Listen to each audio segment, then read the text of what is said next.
ব্যক্তিবর্গ তাদেরকে দিয়ে অধিদপ্তর এবং সংশ্লিষ্ট শিক্ষা বোর্ড নিয়ন্ত্রিত হতো। কিন্তু বিগত ফ্যাসিস্ট আমলে কিছু সচিব যিনি বর্তমান অলরেডি কারাবন্দী আছে, তো তারা এইটাকে ষড়যন্ত্র করে এই ক্রাফট ইনস্ট্রাক্টর যে বিষয়গুলো আছে, সংশ্লিষ্ট যে শিক্ষক বলতেছেন শিক্ষক সংশ্লিষ্ট বিষয়গুলো আছে, এগুলো নিয়োগ বিধি তিনি চেঞ্জ করেছে তাদের ইচ্ছা মতো এবং স্বজনপ্রীতিকে কেন্দ্র করে। তো এই সেক্টরগুলো আমরা ডিপ্লোমা প্রকৌশল দিয়ে যাওয়ার অর্ডার আছে এবং 2092 সালের গেজেটও যেখানে স্পষ্টভাবে উল্লেখ করা আছে।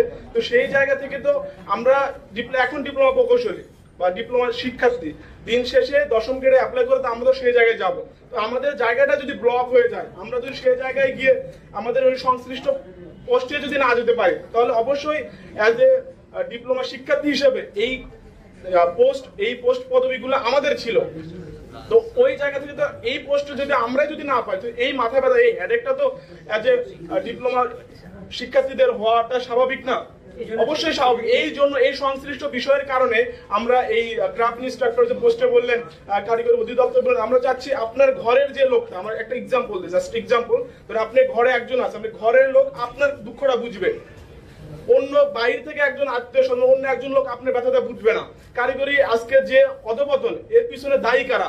এর পিছনে দায়ী নন টেক যে পার্সন গুলো আছে, যারা কারিগরি শিক্ষার বহির্ভূত শিক্ষিত পার্সন, যারা এসে এই দুর্ভোগ এই কি বলে বর্তমান যে অস্থিতিশীল পরিস্থিতি, বর্তমান কারিগরি শিক্ষার যে দুরবস্থা, এটার জন্য তারা দায়ী। আমরা চাচ্ছি যে আমাদের এই সেক্টরগুলোতে আমাদের শিক্ষায় শিক্ষিত লোক যারা আছে তারা এই বিষয়গুলো হ্যান্ডেল করবে। তো আমাদের শিক্ষায় শিক্ষিত লোক কারা? এই শিক্ষিত লোক তো আমরাই, যারা এখন বিভিন্ন পলিটেকনিকের শিক্ষাগত অবস্থায় আছে। দিন শেষে এটা আমরা শেষ করে এই জায়গাগুলোতে আমরাই আসবো, এটাই হচ্ছে আমাদের মূল দাবি। এই কারণে আমাদের সাধারণ শিক্ষার্থীদের এইটা হেডেক। আপনি যেটা দাবি করেছেন, আপনারা যেগুলো দাবি করেছেন সেটা আপনার লেখাপড়া শেষ হয়ে যাওয়ার পরে আশা করেন আপনি কখন যাবেন শিক্ষকদের, সেটা তো হ্যাঁ অবশ্যই অবশ্যই। আরেকটা বিষয় আমি বুঝতে পেরেছি, আমি আর বলি, আপনার বুয়েটে কি ফিজিক্স কেমিস্ট্রি পড়ানো হয় না? আপনার বুয়েটে সোশিওলজি পড়ানো হয় না কোর্স হিসেবে? দিচ্ছি বুয়েটে নন টেক থেকে যারা ফিজিক্স, তাদের নন টেক যে ডিপার্টমেন্ট আছে, আমাদের Dhaka polytechnic institute non tech department আছে।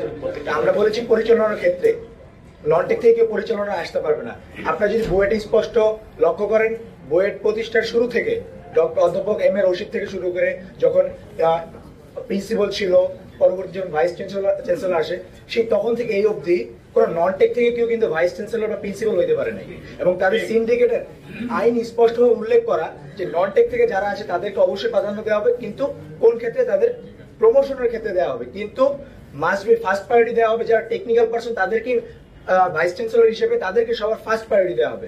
সেই ক্ষেত্রে একটা ইঞ্জিনিয়ারিং ইনস্টিটিউট, পলিটেকনিক ইনস্টিটিউট কিভাবে পরিচালনার ক্ষেত্রে নন টেক থেকে ব্যক্তিরা থাকে? আমরা নন টেকের বিরুদ্ধে না, আমরা নন টেকের পরিচালনার বিরুদ্ধে।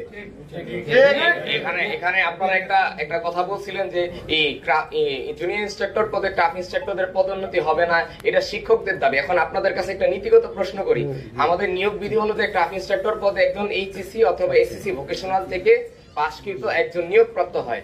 এখন আমি হলো একজন ডিপ্লোমা ইঞ্জিনিয়ারিং পড়ুয়া শিক্ষার্থী, আমি 4 বছর পর ডিপ্লোমা ইঞ্জিনিয়ার হব।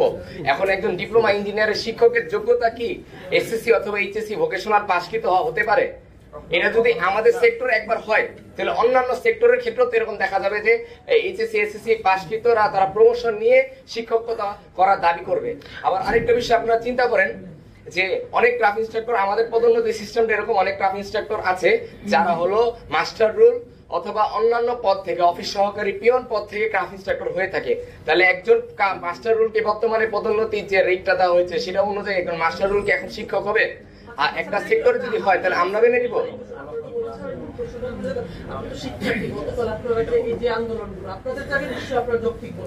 আন্দোলন রাস্তায় নামার ফলে মানুষের যে